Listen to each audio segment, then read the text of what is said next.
Rameswaram cafe bomb blast ಪ್ರಕರಣ ಆ ದಿನ 12 ಗಂಟೆ ಸಮಯದಲ್ಲಿ ಆಗಿದ್ದೇನು? ಘಟನೆ ಕಣ್ಣಾರೆ ಕಂಡ ಗಾಯಾಳು ಸ್ವರ್ಣಾಂಬ ಎಕ್ಸ್ಕ್ಲೂಸಿವ್ ಮಾತು.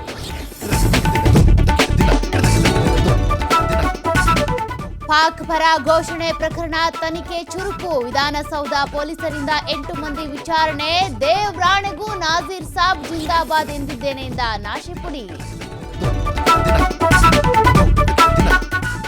ಮೊದಲ ಪಟ್ಟಿ ರಿಲೀಸ್ ಆಗ್ತಾ ಇದ್ದಂತೆ ರಾಜ್ಯ ಬಿಜೆಪಿ ಆಕ್ಟಿವ್. ಅಭ್ಯರ್ಥಿಗಳ ಆಯ್ಕೆ ಸಂಬಂಧ ಕೋರ್ ಕಮಿಟಿ ಸಭೆಯಲ್ಲಿ ಚರ್ಚೆ.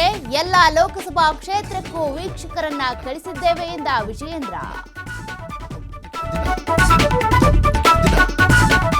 ದೈವ ಭಂಡಾರದ ಅಧಿಪತ್ಯಕ್ಕಾಗಿ ಸಂಘರ್ಷ.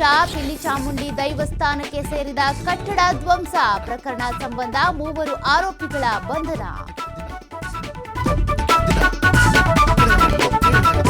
ಕೊಬ್ಬರಿ ಖರೀದಿಗೆ ಇಂದಿನಿಂದ ನೋಂದಣಿ ಆರಂಭ. ಕೃಷಿ ಕೇಂದ್ರದ ಮುಂದೆ ರಾತ್ರಿಯಿಂದಲೂ ಕ್ಯೂ. ಹಾಸನದಲ್ಲಿ ಕೊಬ್ಬರಿ ಮಾರಾಟಕ್ಕೆ ರೈತರ ಹರಸಾಹಸ.